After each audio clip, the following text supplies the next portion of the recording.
happening in various parts of this country for the past few months, and that this is the third day of the mass voter registration exercise launched by the IEBC. What are we witnessing on the ground? Thank you very much, Linda. The issue that we raised as leaders is a serious concern on matters to do with security. Actually, the date it was starting on 3rd, on Monday, we were at a function where we were going to sensitize people to come out and register. And then that's when we heard that there was a raid in one of the corners of my constituency. And we had to abandon the function and run there. And by the time we got there, people were, because of fear, they were just moving away from their homes, with children, and everybody was just moving away. And so up to yesterday, it was just less than 100 people in my constituency who have registered as new voters. We have a target of about 4. We have quite a huge number, and I don't see ourselves getting to those numbers if security is not enhanced. It's very unfortunate that these things happen always, I don't know why, towards the election time. And that's why we're saying the security apparatus should now just be more alert. And also, even for us leaders, we're going to do peace meetings and everything. But most importantly, we have to so that even the criminals can feel that the security is enhanced in all parts of the country, just so that people can feel confident to go ahead with the voter registration. Otherwise, I don't see it happening if the situation continues as it is. So, I mean, so that's what I wanted to say. And I wanted to just confirm that my target for my constituency is 8,000 new registered voters. We will not get to that if security is not enhanced. Right, and looking at what has been happening in the past few months, as you mentioned rightly, we are seeing quite a number of Kenyans moving away from their homes, looking for a safe haven, so to speak. So then when this particular exercise is ongoing and there are those who've moved away from, ideally, where they would be registering and voting from, how are we as leaders thinking around addressing this? Are we having a conversation with the IEBC and the government at large? Thank you, Linda. Ideally, I don't know the thinking around it, but if I was to be asked, and it's something that will be, I sit in the Justice and Legal Committee, and we'll be meeting the IEBC next week on Tuesday, and these are some of the concerns that we'll be raising to them. Because there's also the issue of Kenyans always saying, why do we have to travel all the way to register? Why can't I just register where I am, but put the polling station of where I will vote? So these are conversations that definitely we need to have. But since it's not happening now, and I don't think it's going to happen now because the exercise has already started, but maybe in future that is something that we can think about, where people can be able to register wherever they are, but then it is captured where they will be voting come the voting date. But one other thing that I wanted to say, and it's not just everything that would make insecurity go up. For example, now in my constituency, and I've raised this with Kenya Power, we've not been having power for the last, I think there's a major breakdown for the last 3 days. And the incidents that happened also in Suguta town, I mean, if we had power, then even the security officers would have been able probably to follow the bandits and the criminals, because those were just normal criminals who attacked the shops and killed people.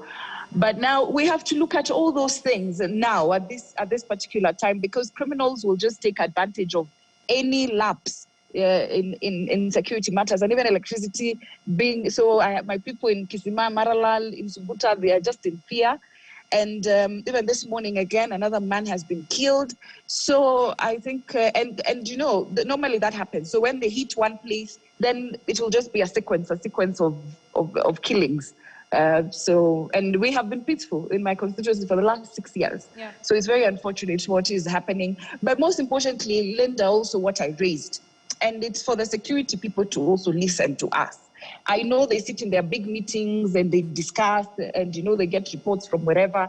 But what we are requesting and what we are saying, that at the border, where we border with each other at the constituencies, and where we know that there's this, issues of criminals coming from one constituency to the other.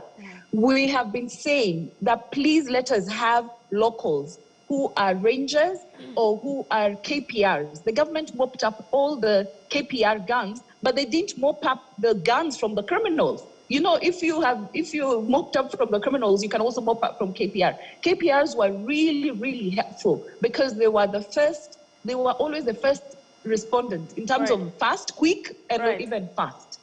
Yeah. We understand. So we're just asking them.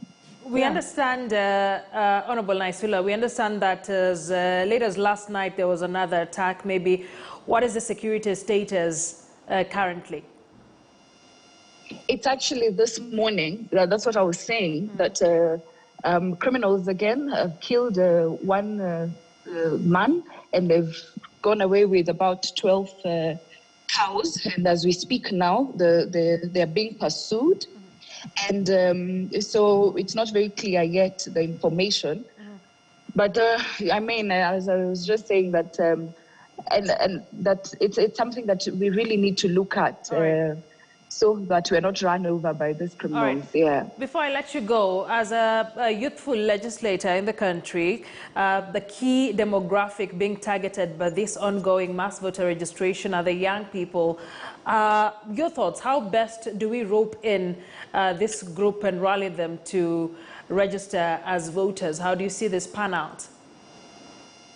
Okay, thank you, Linda. And just quickly, one more other issue, the issue of identity cards. We have very many waiting cards at the offices, and what should have been done is that Kenyans also have this thing of last minute. So we should have rapid, just issue national identity cards. There are very many young people who would like to register as voters, and they don't have their national identity cards. So that is also something that needs to be looked at, just in case there'll be another voter registration. But what I would like to tell the young people is that it's not enough to just complain about things, about how you're being led and who your leaders really are. You now have an opportunity to actually choose the leaders, and you can only do it through the ballot and having that vote. So I would just call on to them and rally them really to get out and register as voters.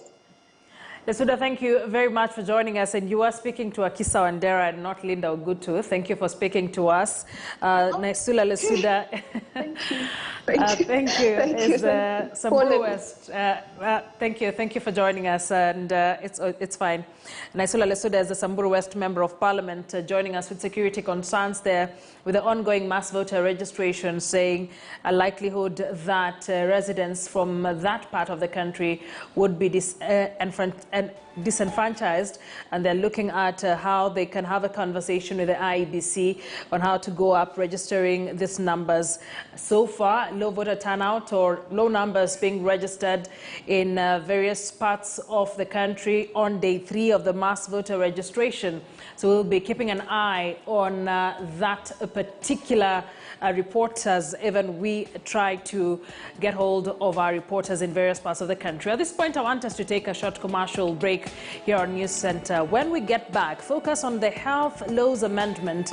The Kenya Medical Practitioners and Dentists Union, as well as other health union bodies, are up in arms against the Health Amendment Bill of 2021, terming them as retrograde.